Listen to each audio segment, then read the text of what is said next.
The evening was perfect. Our engagement party was everything I had dreamed it would be. The waterfront restaurant in San Diego glowed with string lights as family and friends gathered to celebrate our love.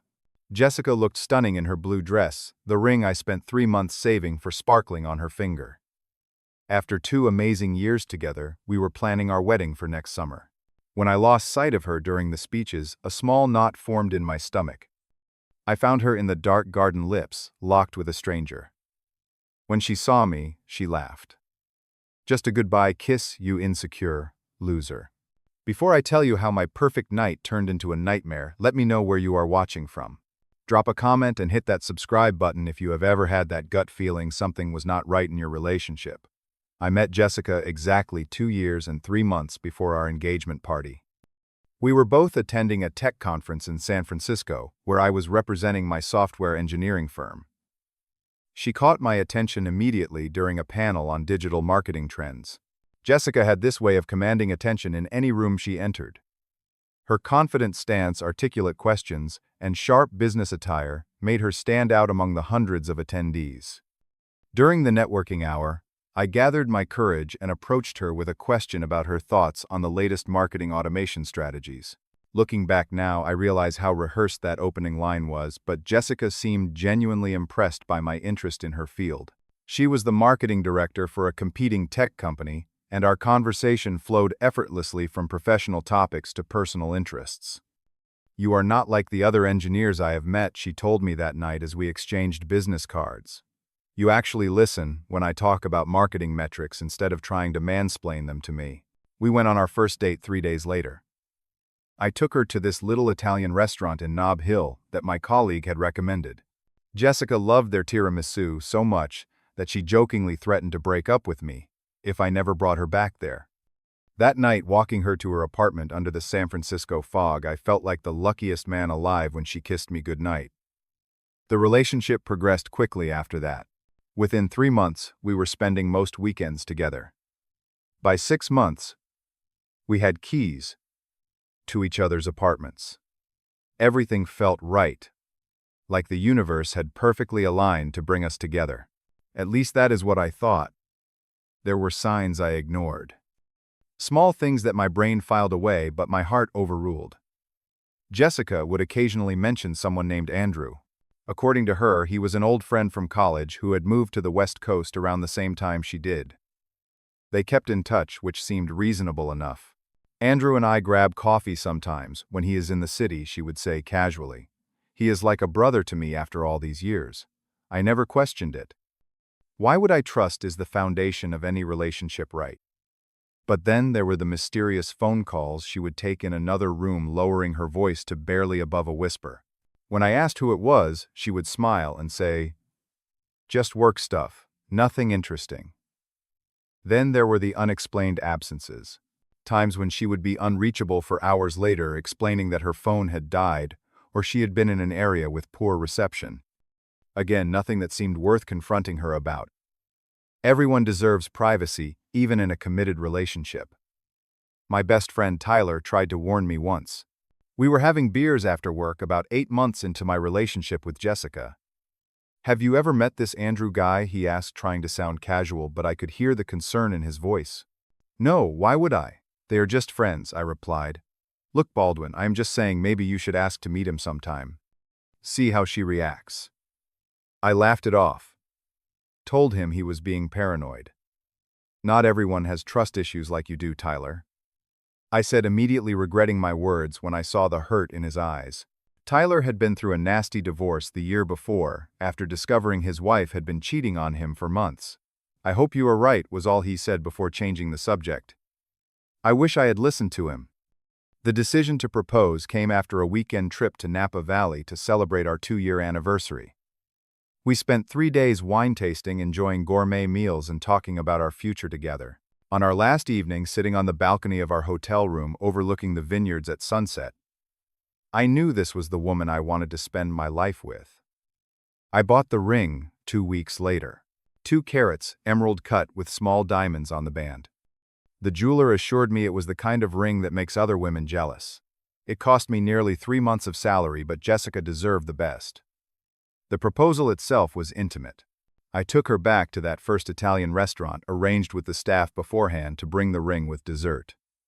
When she saw the small velvet box, her eyes widened. "Baldwin, is this what I think it is?" she whispered, her hands trembling slightly. I got down on one knee right there in the middle of the restaurant. "Jessica, these past 2 years have been the happiest of my life. Would you make me even happier by becoming my wife?" She said yes before I even finished the question, tears streaming down her face as the other diners applauded. That night, as we celebrated in my apartment, Jessica suggested we throw a formal engagement party to introduce our families properly. "Let us make it big," she said excitedly. "I want everyone to see how happy we are." I agreed, wanting to give her the celebration she deserved. What I did not tell her was that I sold part of my startup shares to afford the kind of party she was describing. Looking back, that should have been another warning sign. I was always the one making financial sacrifices, always the one compromising. The weeks leading up to our engagement party were some of the most stressful of my life. I wanted everything to be perfect for Jessica, so I took charge of most of the planning myself. I researched venues, caterers, florists, and photographers, creating spreadsheets to track our options and costs. Jessica had very specific ideas about what she wanted, and those ideas seemed to change almost daily. "I know we said blue and silver for the color scheme, but I am thinking gold would be more elegant." She would text me minutes after I had confirmed the blue tablecloths with the rental company. Or, "The seafood menu is fine, but could we add a prime rib station? My dad really loves prime rib." Each change meant more calls, more negotiations, and often more money. But I kept telling myself it was worth it. This was our special moment, a precursor to our wedding, and I wanted Jessica to have everything she desired. 3 weeks before the party, something happened that should have been my final warning. Jessica had fallen asleep on my couch while I was finishing some work emails. Her phone, which was on the coffee table, lit up with a text message notification. I would never normally look at her private messages, but the preview caught my eye. "Cannot wait to see you again. Last time was incredible." The sender was saved as A. My stomach dropped. Could that be Andrew? I debated with myself whether to wake her and confront her. But what if I was wrong? What if A was a female colleague or family member I had not met yet? The message was ambiguous enough that I convinced myself it was innocent. I decided to trust her to believe in us. The night of the engagement party arrived, and the waterfront restaurant looked magical. Soft string lights illuminated the terrace overlooking the Pacific Ocean. The sunset cast a golden glow over our 70 guests as they mingled, champagne glasses in hand. Our families were meeting for the first time. My parents had flown in from Chicago, and Jessica's family came from Boston. My father, a retired Marine, with a typically stoic demeanor, surprised me by pulling me into a tight hug when he arrived.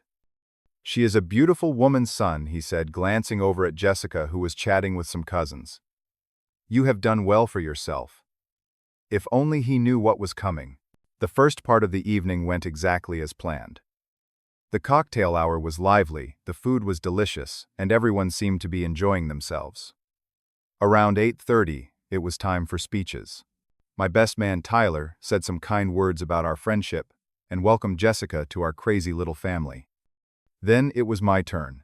I had practiced my speech for days, wanting to strike the perfect balance between heartfelt and humorous.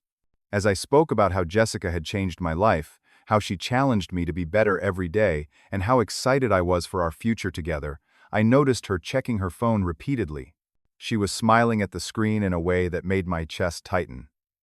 During my speech, I also noticed something else. A man I did not recognize was standing at the back of the room, partially hidden behind a column. He was watching Jessica intently, and once or twice they made eye contact. There was something in that silent exchange that felt intimate, familiar. After the speeches, Jessica excused herself, saying she needed to use the restroom. When she did not return after 15 minutes, I began to worry. I asked her sister if she had seen her, but she had not. I checked with the restaurant staff, thinking perhaps she had stepped into the kitchen to discuss something with the caterer. No one had seen her. Following my instincts, I walked toward the garden area of the restaurant. It was a small, secluded space with a fountain and bench seats dimly lit by garden lights. As I approached, I heard low voices. Then laughter. Her laughter. The kind of laugh she usually reserved for private moments between us. Turning the corner, I saw them. Jessica and the man from the party. They were standing close, his hands on her waist, her arms around his neck. And they were kissing. Not a friendly peck, but a deep, passionate kiss between two people who clearly knew each other intimately. I must have made a sound, because they suddenly broke apart. Jessica's eyes widened when she saw me standing there, but instead of the guilt or shame I expected to see, there was something else. Annoyance. Like I had interrupted something important. "Baldwin," she said, straightening her dress. "This is not what it looks like." The man beside her, tall and expensively dressed, had the audacity to smirk. "You must be the fiancé," he said, extending his hand, as if we were being introduced at a business meeting. "I am Andrew." I ignored his hand, looking only at Jessica. "What is going on here?" she sighed, rolling her eyes slightly. "We were just saying goodbye. Andrew and I have history, you know that." "History? You told me he was just a friend," I said, my voice sounding strange even to my own ears. "Oh, come on," she laughed dismissively. "It was just a goodbye kiss." "God, you are such an insecure loser sometimes." Her words hit me like a physical blow. Insecure loser. Was that how she saw me? Was that what she called me when talking to Andrew? "How long has this been going on?" I managed to ask. Andrew answered before she could. "Jessica and I have never really been apart, have we?" "Jess. Even when she started seeing you, we kept in touch." "Shut up," Andrew, Jessica hissed, then turned to me with a softer expression. "Look, it is not serious. Andrew and I have known each other forever. We hook up sometimes, but it does not mean anything. It does not change how I feel about you or our plans." I stood there, unable to form words, as my entire world collapsed around me. Jessica, the woman I thought I was going to marry, was casually admitting to cheating on me and expecting me to be okay with it. "You should head back to the party, Baldwin," Andrew said, his tone condescending. "People will start to wonder where the guest of honor is. Jessica and I just need a few more minutes to say our goodbyes properly." I looked at Jessica, waiting for her to contradict him, to choose me, to show even a hint of remorse. Instead, she nodded slightly. "Just give us a minute, okay? I will be right in." I turned and walked back toward the restaurant, my mind completely numb. When I re-entered the main room of the restaurant, the party was still in full swing. Guests were dancing, laughing, completely unaware that my life had just imploded. I must have looked as shell-shocked as I felt, because Tyler immediately broke away from his conversation and came to my side. "What happened?" he asked, leading me to a quiet corner. "You look like you have seen a ghost." "Jessica," I managed to say. "Garden. With Andrew." Understanding dawned on his face immediately. "That guy who showed up late. The one in the expensive suit." I nodded, still struggling to process everything. "What are you going to do?" Tyler asked. Before I could answer, I saw Jessica return to the party. She was smoothing her hair and smiling brightly as if nothing had happened.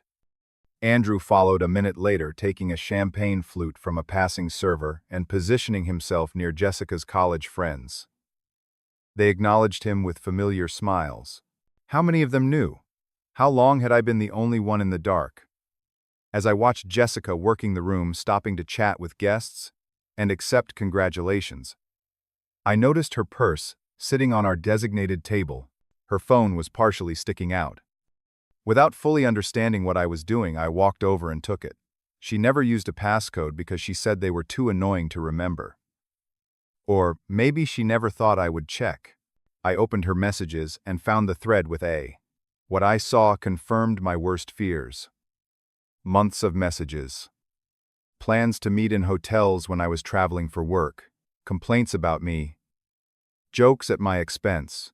And most devastating of all, messages from earlier that day. "Cannot wait to see you tonight. Baldwin is clueless, as always. Do you ever feel bad about this?" "Sometimes, but then I remember the beach house his family has in Malibu. And the startup that is about to go public. Worth it."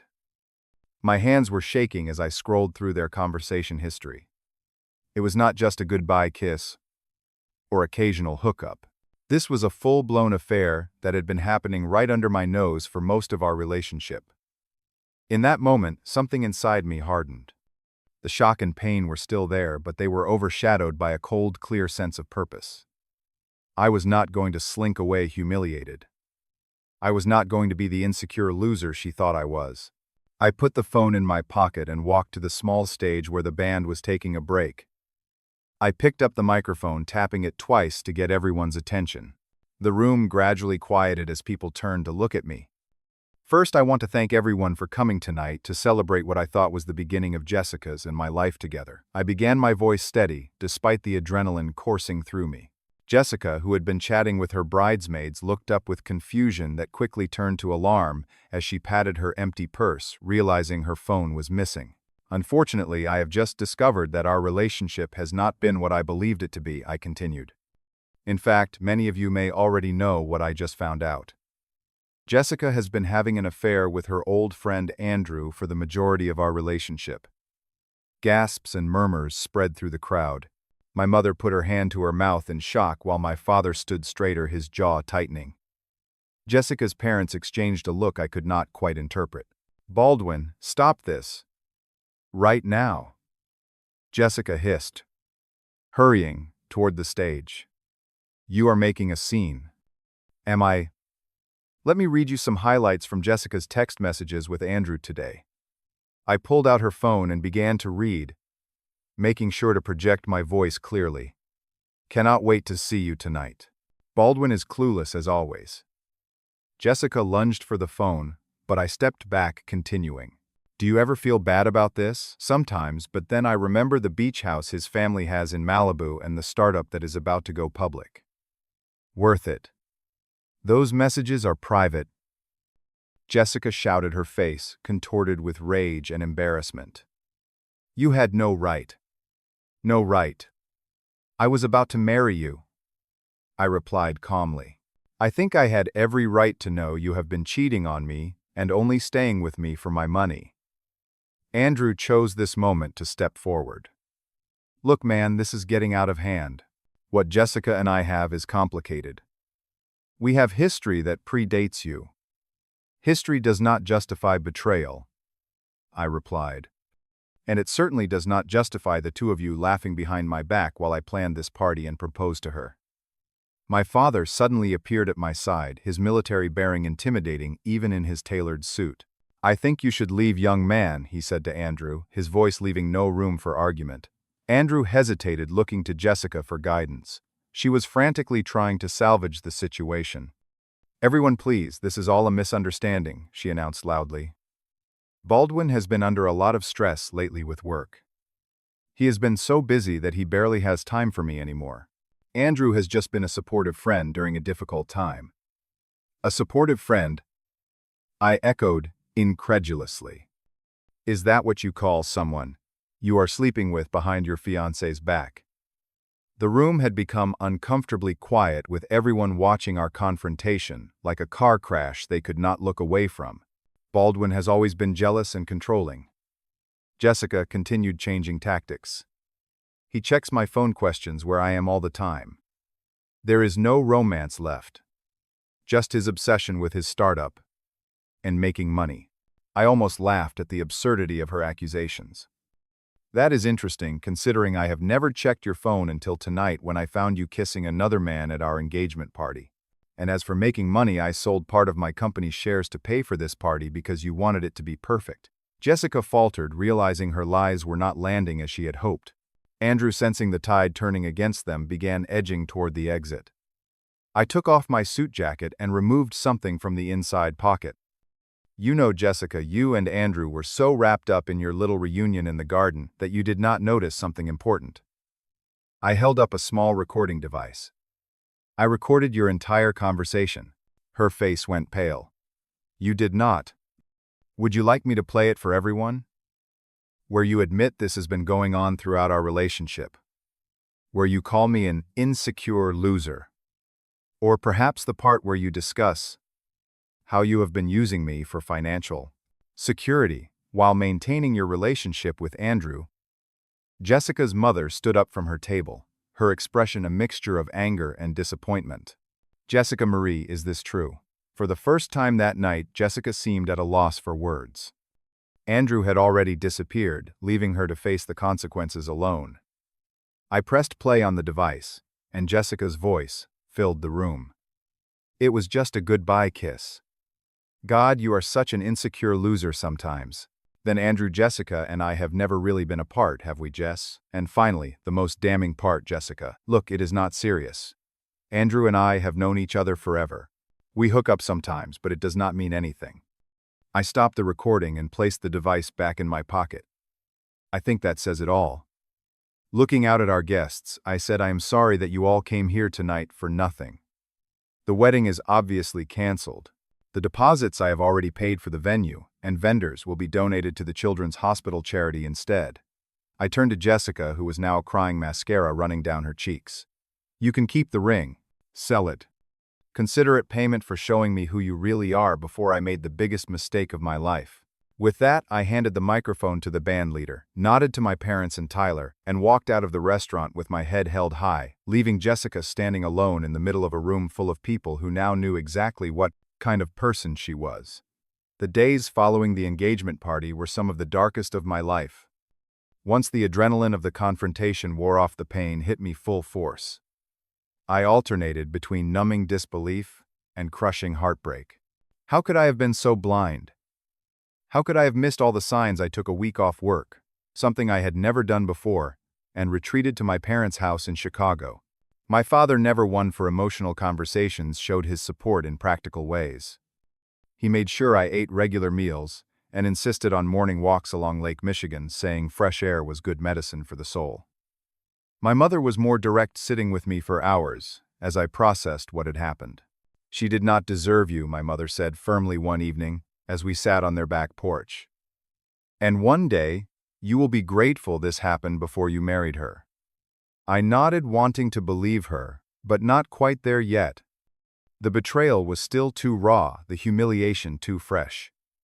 Tyler called daily, updating me on the aftermath in San Francisco. Apparently, Jessica had been trying to control the narrative, telling mutual friends that I had overreacted to an innocent interaction and embarrassed her publicly. Few people were buying it, especially after several of her friends admitted they had known about Andrew all along but had not wanted to get involved. When I returned to my apartment in San Francisco 10 days later, Jessica had already collected her things. She left the engagement ring on the kitchen counter with a 5-page letter explaining that she had been confused and trapped between two loves. She claimed Andrew had manipulated her, and that she had realized too late that I was the one she truly wanted. The letter ended with a plea for a second chance. I read it once, then tore it up and threw it away, along with the ring. I blocked her number, removed her from all my social media accounts, and asked mutual friends not to give her information about me. I needed a clean break to heal. Jessica was not one to give up easily, though. She sent emails from new addresses, left notes on my car, and even showed up at my office once, causing such a scene that security had to escort her out. Each desperate attempt at contact only reinforced that I had made the right decision in ending things. Andrew predictably vanished from the picture as soon as things got difficult. According to Tyler, who still heard gossip through mutual acquaintances, Andrew had reconciled with an ex-girlfriend in Los Angeles within weeks of our engagement party disaster. I threw myself into work, taking on extra projects and staying late at the office. My startup was approaching a crucial development phase, and the distraction was welcome. I also started therapy, something I had never considered before but now recognized as necessary. My therapist helped me understand that Jessica's betrayal was not a reflection of my worth but of her character. People who cheat, she explained during one session, often have issues with entitlement and impulse control. They convince themselves they deserve more than what they have, even when what they have is valuable and good. 6 months after the engagement party, I ran into Jessica at a restaurant in the financial district. I was having lunch with a potential investor when she walked in with a group of colleagues. She spotted me immediately, and I could see the color drain from her face. Throughout the meal, I caught her glancing in my direction, and as I was leaving, she approached my table. "Baldwin," she said softly, looking nothing like the confident woman I had fallen in love with. Her hair was different, shorter, and she had lost weight. Could we talk for just a minute? Out of respect for the investor, I agreed to a brief conversation outside. In the afternoon sunlight, Jessica looked tired with dark circles under her eyes, partially concealed by makeup. "I miss you," she said without preamble. "I made the biggest mistake of my life. Andrew turned out to be exactly the selfish jerk you thought he was. He used me then, dumped me when his ex took him back." "I am sorry to hear that," I replied, surprised to find I truly meant it. I did not want her to suffer even after everything she had done. "I have changed," she continued earnestly. "I have been in therapy, working on myself. I understand now why I did what I did. My fear of commitment, my daddy issues. None of it was about you. You were the best thing that ever happened to me, and I threw it away." She reached for my hand, but I gently moved back. "Jessica, I wish you well, I really do. But what we had is over. You destroyed my trust, and without trust, there can be no relationship. Can we not even try?" She pleaded, tears forming in her eyes. "For everything we once meant to each other." Looking at her, I felt a wave of compassion, mixed with absolute certainty. No. Some bridges once burned cannot be rebuilt. "I hope you find happiness, Jessica, but it will not be with me." As I walked away, I realized something important. I no longer felt anger toward her, just a distant sadness for what could have been, and gratitude for what I had learned. The year after the broken engagement transformed me in ways I never expected. I joined a volunteer organization that built houses for veterans, finding purpose in creating homes for others while rebuilding my own life. The physical labor was therapeutic, allowing me to work through residual anger and hurt while doing something meaningful. It was on one of these volunteer weekends that I met Emma, a high school history teacher who was coordinating a student volunteer group. Unlike Jessica, who commanded attention when she entered a room, Emma had a quiet confidence that drew people to her naturally. She laughed, easily listened, intently, and treated everyone from teenage volunteers to senior project managers with equal respect. We became friends, first meeting for coffee after volunteer days, then progressing to hiking trips and movie nights. I was cautious, transparent about my recent heartbreak and the trust issues I was working through. Emma was patient, never pushing for more than I was ready to give. Relationships are built one honest conversation at a time. She told me 6 months into our friendship, the night I finally worked up the courage to kiss her. "We have all the time in the world." With Emma, I learned that healthy love feels different. It is not the constant drama and intensity I mistook for passion with Jessica. Instead, it is a steady warmth, a deep sense of peace when we are together, and complete confidence in her integrity even when we are apart. I still occasionally cross paths with people from my previous life. At a tech conference last month, I ran into one of Jessica's former colleagues who mentioned that she had moved to Seattle for a fresh start. Andrew apparently was now married with a baby on the way. The news affected me far less than I would have imagined a year ago. Looking back at that devastating night of our engagement party, I now see it as one of the most important moments of my life. Yes, it was painful beyond words. Yes, the humiliation and betrayal cut deep.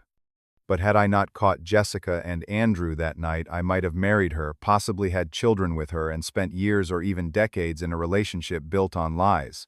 Sometimes the universe has to break your heart to save your life.